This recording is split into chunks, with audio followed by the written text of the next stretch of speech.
Sure, I'm, but I'm like perfectly even comfortable just talking to be about that. very clear, like there's no form of socialism that would have every employee voting on every No, single no. decision made by the business, right? It's not Well, I mean feasible. that depends. It really does depend.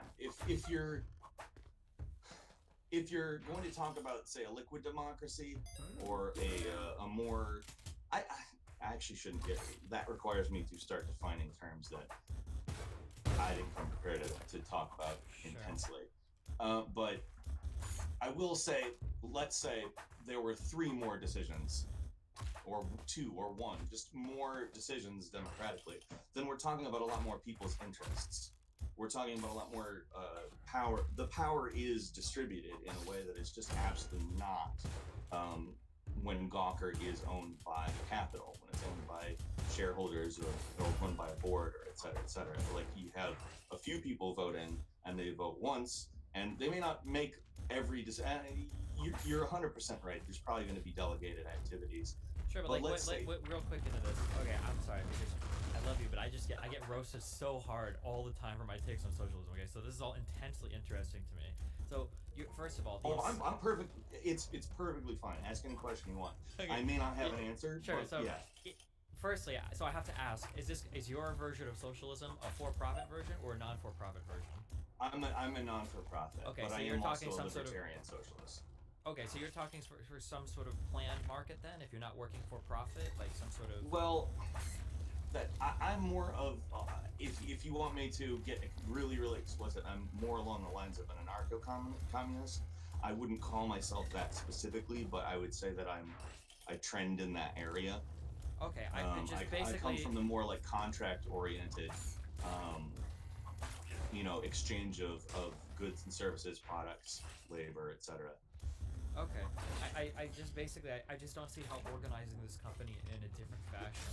Like the issue that you have with the company of people being susceptible to sensationalist headlines, of people publishing Well, false that's or fine. misleading information, like this seems to be like part of the human condition and not intrinsic or baked into any sort of like economic system. I just don't see how any more oversight. I agree with you that it's not baked into any specific economic system, but what we have in the form of headlines and all of this at the moment represents a much smaller pool of power, a much smaller amount of people. If we did actually have it to where these things are democratically owned, I'm not saying that the outcome is automatically different, but potentially speaking, we are talking about a lot more people's interests. And if people are on autopilot, sure, I'm not going to dispute the idea that it's possible that misinformation can exist one way or the other. However, we do arrange it in a way, if we're talking about the kind of more justification based hierarchies, or in theory, and I'd keep in mind, I very much say in theory here, an actual flat hierarchy that's maybe organized in a more web oriented way, those types of things. Um, you end up with a lot more input from a lot more people. Now, does that mean nobody can seize power? Does that mean nobody can be an ideologue or a demagogue or anything like that? No, I think that that's not stuff that you can answer by changing the economic system. Do you think that However, people in today's society, do you think people will generally converge on to like truthful or societally beneficial things? I think societally beneficial, but I don't. I'm not. How do you I'm not a explain, like, person for who just. instance, the existence of the Republican Party, if that was true? Well, I mean, there's a whole lot of financial interest that sort of drives a lot of the Republican Party, and I'm not just saying like that goes away or anything. However, the power structure as it is benefits more from the Republican Party and has benefited more from the Republican Party. Wouldn't Um, somebody counter your argument and just say that you just want to create your own self-perpetuating power structure that will reinforce itself, though? Like if you had some planned economy or whatever, that would play mhm. into people necessarily having opinions that are positive about that. Like, Well, see, that's the whole idea of a participatory system, where people actually do have more, because we have a republic at the moment. We have a representative democracy, supposedly. Um, it's flawed, well, to but be clear, hold on. Well, just to be clear, America does have a sure, yeah. representative democracy. As far as I know, our elections do have integrity. We do vote for our leaders. Everybody that's there is there because somebody voted for them. That's my understanding of it. But okay, go ahead. Well, yeah, but then if we start to bring in, gerrymandering voter suppression and those types of things, Mhm. we do have flaws. It's not as though For it sure. is, yeah. And the way I see it is, we have a lot of misinformation that is the only information presented. Like, Yep. you have large amounts of money that is spent to ensure that certain information is withheld, certain information is presented. And I sincerely doubt you have an argument against that. I don't think that we're probably on a different side as far as that goes. No, but like this is Um, kind of the central point of my argument with Ben. Is I definitely see that there are some flaws related to the way that our system functions today. I just don't see mhm. how some theoretical socialist system would stop this. People still have their own interests that they're going to be representing and pushing to other people, unless you want to get into some pretty extreme positions of like banning all advertising or something. Well, I see. Here's the thing about that: if we ban advertising, then what we're basically doing is banning expression. Now, unfortunately, advertising is it's an expression of power. It's something that somebody with power has paid to put out there. So, I mean, you could say, in theory, yes, we can ban that, but ultimately, there's going to be ways to get around that one way or the other, as long as you have free expression. I don't think we want to sacrifice that. So. No, I think that no, that's not really the route to take. Do you think that However, right now, today in the United States, do you think that people vote against their own interests sometimes?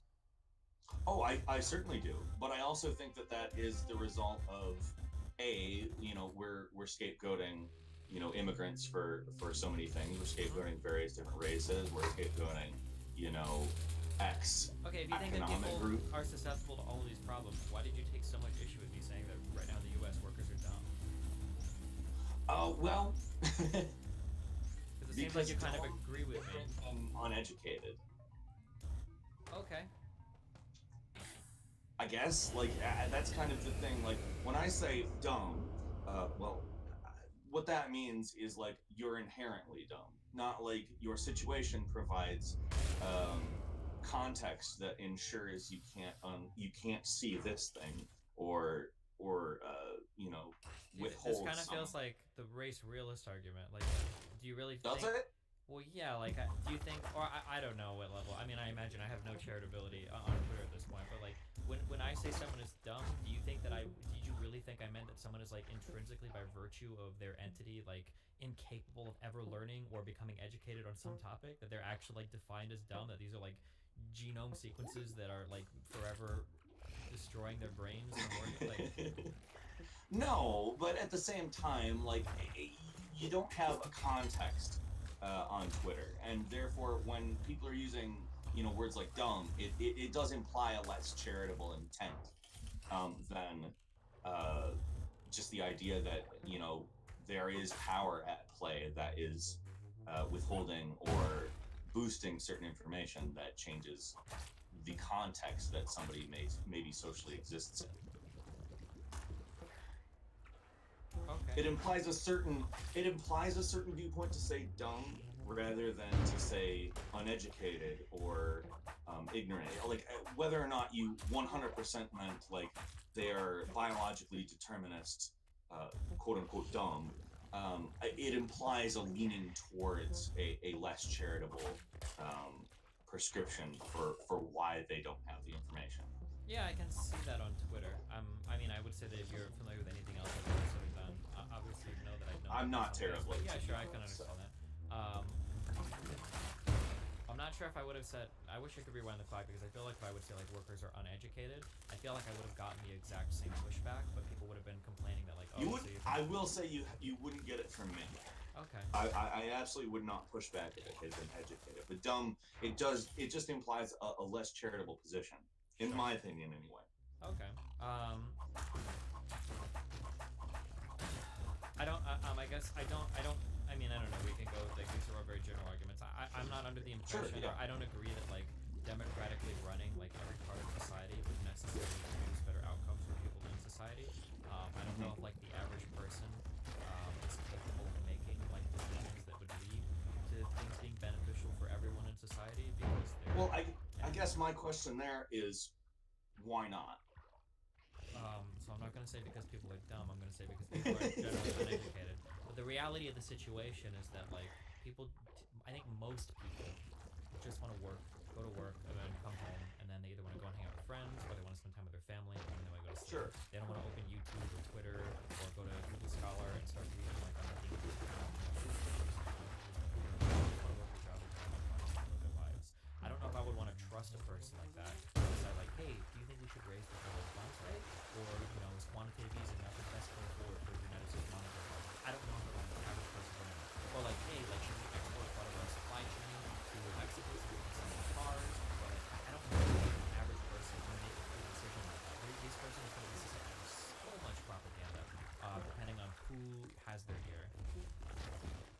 I guess that sort of, provides an argument for me. The idea that we shouldn't be allowing the centralization of power with capital.